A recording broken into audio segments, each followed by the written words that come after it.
Épisode numéro 11 du livre de l'Apocalypse, le livre doux amer. Le chapitre 10 du livre de l'Apocalypse montre la naissance du dernier mouvement prophétique de l'histoire qui donnera naissance à la 7e et dernière église, celle de la Odyssée. J'ai vu un autre ange puissant qui descendait du ciel, enveloppé d'une nuée. Au-dessus de sa tête était l'arc-en-ciel, et son visage était comme le soleil, et ses pieds comme des colonnes de feu. Cet ange puissant est Jésus, qui descend avec une mission particulière, révéler les prophéties du livre de Daniel qui avaient été scellées. Verset 2. Il tenait dans sa main un petit livre ouvert. Il posa son pied droit sur la mer et son pied gauche sous la terre. Ce petit livre ouvert est le livre de Daniel, dont une partie avait été scellée jusqu'au temps de la fin, selon Daniel 12, verset 4. Toi, Daniel, tiens secrètes ces paroles et scelle le livre jusqu'au temps de la fin. Plusieurs alors le liront et la connaissance augmentera. Ce temps de la fin débuta en 1798 avec la blessure mortelle de la bête qui eut lieu lors de l'emprisonnement du pape par les armées de Napoléon en 1798. Verset 3. Et il cria d'une voix forte comme rugit un lion. Quand il cria, les 7 tonnerres firent entendre leur voix. Il cria d'une voix forte indique un message mondial qui retentit dans tous les continents avec puissance. L'étude du livre de Daniel par William Miller jeta un flot de lumière sur les prophéties. Par un calcul des périodes citées en Daniel 8, verset 14, William Miller arriva à la conclusion que la purification du sanctuaire aurait lieu en 1844. Daniel 8, 14. Et il me dit 2300 soirs et matins, puis le sanctuaire sera purifié. Miller pensait que la purification du sanctuaire faisait référence au retour de Jésus, et donc, vers les années 1820, il commença à prêcher que cet événement aurait lieu en 1844. Que s'est-il passé en 1844 ? L'année 1844 est extrêmement important pour l'histoire de la réforme protestante. Entraîné par ce qui fut bientôt connu sous le nom de mouvement millérite, des chrétiens de différentes dénominations s'engagèrent dans une étude assidue de la Bible. Ils furent richement récompensés pour leur zèle à rechercher des trésors cachés dans la parole de Dieu. Ces premiers croyants furent conduits par le Saint-Esprit à accorder une attention spéciale aux prophéties de Daniel et de l'Apocalypse en rapport avec le service du sanctuaire de l'Ancien Testament. William Miller et ses compagnons, à l'étude de la prophétie des 2300 jours de Daniel 8, aboutirent au calcul que nous avons présenté plus haut. Il arriva à la conclusion que quelque chose de spécial se passerait autour des années 1833-1844. Il se demanda ce que signifiait la purification du sanctuaire à la fin des 2300 ans. Il assuma que le sanctuaire mentionné était la terre et que la purification de ce sanctuaire devait être le jugement dernier et la destruction de la terre par le feu. Par conséquent, ils ont conclu que la deuxième venue de Jésus aurait lieu en 1843-44. Mais ce moment passa et le Sauveur ne revint pas. C'est ce qu'on a appelé le grand désappointement. Vous pouvez voir l'étude de Daniel, chapitre 9, pour avoir plus de détails sur cette prophétie complexe des 2300 soirs et matins. Quelques mots sur le sanctuaire. Moïse avait construit le sanctuaire de l'Ancien Testament d'après le modèle du véritable sanctuaire céleste. Hébreux 8, versets 1 et 2, le point capital de ce qui vient d'être dit, c'est que nous avons un tel souverain sacrificateur qui s'est assis à la droite du trône de la majesté divine dans les cieux, comme ministre du sanctuaire et de véritable tabernacle qui a été dressé par le Seigneur et non par un homme. Au verset 5, l'auteur de l'Épître aux Hébreux déclare que le sanctuaire terrestre était une image et ombre des choses célestes. Après sa crucifixion, Jésus ressuscita. Il monta au ciel pour officier comme notre véritable souverain sacrificateur dans le sanctuaire céleste, le vrai sanctuaire. Jésus, notre médiateur, nous pardonne et écrit sa loi dans nos cœurs. Le prophète Daniel annonça que la médiation céleste de Jésus-Christ serait jetée par terre et par conséquent cachée à la vue du peuple par l'influence dévastatrice de la petite corne. En d'autres termes, l'Église romaine, par son clergé et son salut par les œuvres, déroberait au monde le véritable évangile de Christ. En 1844, on redécouvrit le sacerdoce de Jésus-Christ qui officie en notre faveur devant Dieu. Et comme dans le sanctuaire de l'Ancien Testament, le service présentait deux phases du plan de Dieu. Premier, le service quotidien, enseigner le pardon des péchés par le sang du Christ et la sanctification du croyant par la foi. Et le deuxième service, c'est le service annuel du jour des expiations, qui enseignait, lui, la purification finale du péché du peuple de Dieu grâce au sang de Christ et le jugement final de l'humanité. Ces deux services avaient lieu dans le parvis et les lieux saints pour le service quotidien et dans les lieux très saints et saints pour le service annuel. En 1844, Jésus entra dans le lieu très saint du sanctuaire céleste pour entreprendre la dernière phase de son œuvre rédemptrice. L'apôtre Jean dans l'Apocalypse a été témoin de l'ouverture du lieu très saint du temple de Dieu. Apocalypse 11, 19, et le temple de Dieu dans le ciel fut ouvert, et l'arche de son alliance apparut dans son temple. Le seul mobilier du lieu très saint est l'arche de l'alliance, dans laquelle se trouve la sainte loi de Dieu, les 10 commandements.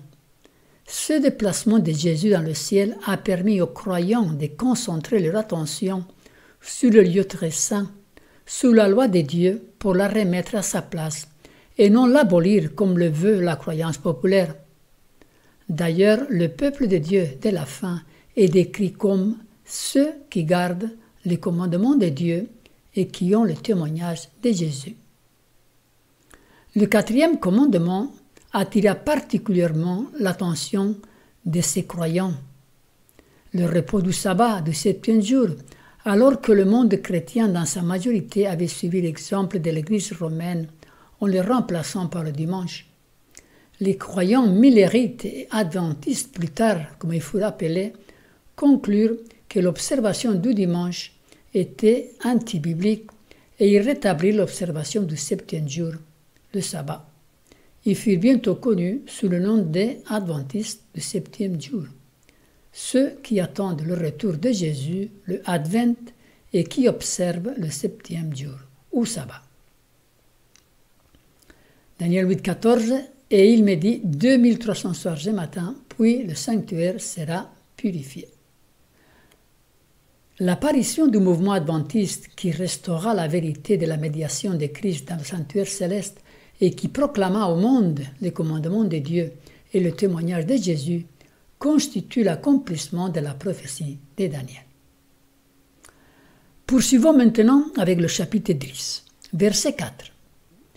Et quand les 7 tonnerres eurent fait entendre leur voix, j'allais écrire et j'ai entendu du ciel une voix qui disait « Celle c'est qu'on dit les 7 tonnerres et ne l'écrit pas. » Ces messages qui ont été scellés sont 2 événements qui allaient se produire justement autour de 1844, mais il ne fallait pas que les gens les connaissent à l'avance. Dieu avait un plan en vue et il devait y avoir une grande déception. Ce que les tonnerres ont dit visait à empêcher cette grande déception. C'était des informations quant à l'événement devant se produire en 1844. Beaucoup de spéculations ont été forgées autour de ce texte. Nous voulons tous comprendre quel message les anges ont dit à Jean. Cependant, l'ange a dit « Celle, c'est qu'on dit les 7 tonnerres et ne l'écrit pas ». notre curiosité ne pourra pas être satisfaite cette fois-ci. La lumière spéciale donnée à Jean et exprimée dans les 7 tonnerres était une description des événements qui arriveraient sous le message du premier et du deuxième ange. Il valait mieux que les gens ne connaissent pas ces choses, car leur foi serait forcément éprouvée. Dans le plan divin, des vérités plus merveilleuses et plus avancées seraient proclamées. Les messages du premier et du deuxième ange devaient être annoncés, mais aucune autre lumière ne devait être révélée tant que ce message n'est pas accompli leur œuvre spécifique.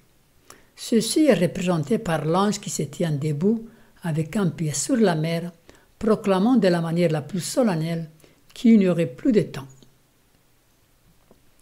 Ce message scellé et prononcé par les 7 tonnerres fait aussi référence à des événements futurs qui seront révélés au temps voulu. Après que les 7 tonnerres aient fait entendre leur voix, l'ordre est donné à Jean, comme à Daniel, à propos du petit livre. Scelle ce que les 7 tonnerres ont dit. Ceci concerne des événements futurs qui seront révélés au temps voulu par Dieu. Versets 5 et 7.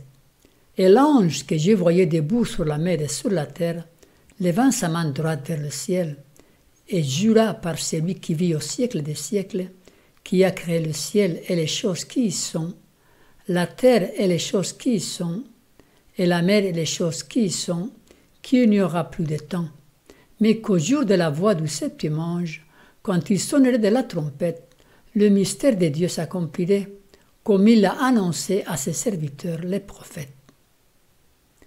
La position de l'ange, debout sur la mer et sur la terre, indique l'universalité de ce message et l'autorité universelle de l'ange lui-même. Il nous est dit qu'il n'y aura plus de temps. Ceci indique que les périodes prophétiques prennent fin avec la prophétie de Daniel 8, 14. Aucune autre date prophétique ne pointe vers un événement particulier. Dans le chapitre 12 du livre de Daniel se trouvent 3 périodes prophétiques qui devront encore se produire à la fin. 1260, 1290 et 1335 jours. Mais ces périodes indiquent uniquement la durée entre des événements et non pas la date. Aucune date ne peut être fixée d'avance dans ce sens, elles ne sont pas prophétiques.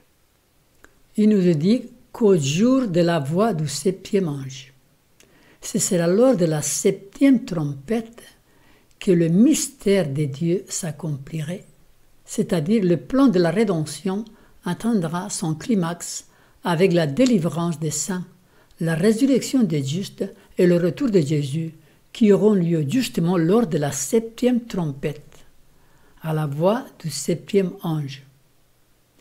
Lors de la 7e coupe d'Apocalypse 16, nous pouvons voir ces événements. Il nous est dit, le 7e versa sa coupe dans l'air et il sortit du temple, du trône, une voix forte qui disait « Son est fait ». Nous étudierons cela avec les 7 coupes de la colère au chapitre 16. Continuons avec le chapitre 10, versets 8 à 11. Et la voix que j'avais entendue du ciel me parla de nouveau et dit « Va, prends le petit livre ouvert dans la main de l'ange qui se tient debout sous la mer et sous la terre. » Ce petit livre ouvert est le livre prophétique de Daniel qui annonçait la période de 1844, en particulier sur la purification du sanctuaire. Maintenant, il est ouvert, signifiant qu'il pourra être compris, car au temps du prophète Daniel, ce livre avait été scellé. Toi, Daniel, tiens secrète ces paroles et scelle le livre jusqu'au temps de la fin. Plusieurs alors le liront et la connaissance augmentera. Et donc, maintenant, à ce moment-là, c'était le temps de la fin et le livre de Daniel a été décellé vers les années 1810-1813 jusqu'à 1830. C'est là qu'il y a eu le décèlement de ce petit livre, cette petite prophétie de Daniel qui avait été scellée. Versets 9 et 10. Et j'allai vers l'ange en lui disant de me donner le petit livre. Et il me dit, prends-le et avale-le. Il sera amer à tes entrailles, mais dans ta bouche il sera doux comme du miel. J'ai pris le petit livre de la main de l'ange et je l'avalai. Il fut dans ma bouche doux comme du miel, mais quand je l'eus avalé, mes entrailles furent remplies d'amertume. Le fait d'avaler le livre montre qu'il a été compris. Il dit « Il fut dans ma bouche doux comme du miel ». Ceci signifie que l'événement devant avoir lieu en 1844, qui fut prêché par Miller, était le retour de Jésus, la fin du monde, la fin de la souffrance et du règne du péché. Dans ce sens, le message était doux dans la bouche, agréable à entendre. Mais, il nous est dit, mes entrailles furent remplies d'amertume. Ceci montre la grande déception que Miller et ses partisans eurent le lendemain de la date fixée. Le calcul prophétique était correct, mais non pas l'événement. En 1844 eut lieu la purification du sanctuaire, décrite au Daniel 8, verset 14, que nous venons de dire. Et puis le verset 11, « Puis on me dit, il faut que tu prophétises de nouveau sur beaucoup de peuples, des nations, des langues et des rois. » Le message de l'Évangile devait continuer à être prêché. La fin n'était pas encore arrivée. Sur beaucoup de peuples, des nations, des langues et des rois, cette proclamation devait être universelle et atteindre tous les habitants du monde. Cette vision du chapitre 10 ne s'arrête pas au dernier verset. Elle continue au chapitre 11. Rappelez-vous que les chapitres ont été faits par les hommes pour faciliter l'étude de la prophétie. Donc on va voir Apocalypse 11 de 1 à 2. On me donna un roseau semblable à une verge en disant « Lève-toi et mesure le temple de Dieu, l'autel et ceux qui y adorent. Mais le parvis extérieur du temple laisse-le en dehors et ne le mesure pas, car il a été donné aux nations, et elles fouleront aux pieds la ville sainte pendant 42 mois. » Nous avons parlé de la purification du sanctuaire qui débuta selon la prophétie de Daniel 8,14 en 1844. Cette purification implique un jugement. Dans le sanctuaire terrestre, le jour du Yom Kippour, le souverain sacrificateur rentrait dans le lieu très saint du sanctuaire pour procéder à sa purification. Tous les péchés qui, durant l'année écoulée, avaient été transférés dans le sanctuaire par les sangs des animaux étaient maintenant effacés. Ceci implique un jugement. Et c'est ce qu'on retrouve ici dans ces versets de l'Apocalypse 11, versets 1 et 2. Il nous dit « Mesure le temple de Dieu, l'autel et ceux qui y adorent ». C'est une image qui illustre le jugement de l'Église. Et ceux qui y adorent. Mais, il nous est dit, le parvis extérieur du temple laisse-les en dehors et ne les mesure pas. Les réprouvés ne sont pas jugés maintenant. Ils le seront pendant et après le millénium. Le jugement qui a lieu pendant la purification du sanctuaire concerne uniquement les croyants de toutes les époques, ceux qui ont confessé leurs péchés et qui se sont appropriés du salut éternel. Et après, il nous dit, verset 2, « Elles fouleront aux pieds la ville sainte pendant 42 mois. » Ceci fait référence aux persécutions que l'Église de Dieu, qui est comparée ici avec la ville sainte, a dû endurer pendant le Moyen-Âge, 1260 années de persécution. 42 mois, rappelez-vous, 42 fois 30, 1260. C'est toujours la même période, de 538 et 1798, l'époque de la domination papale. Résumons le chapitre 10. Le chapitre 10 du livre de l'Apocalypse montre la naissance du dernier mouvement prophétique de l'histoire qui donnera naissance à la 7e et dernière église, celle de la Odyssée.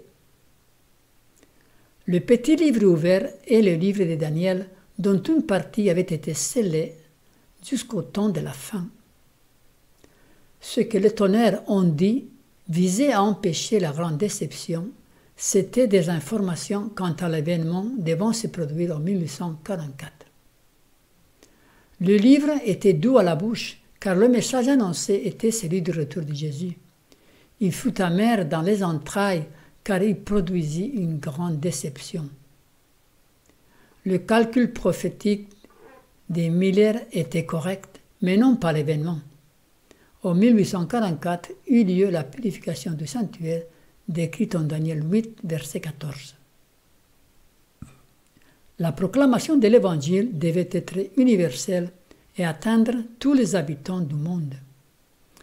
1844 marque le début du jugement d'instruction céleste qui décidera du sort éternel de tout individu.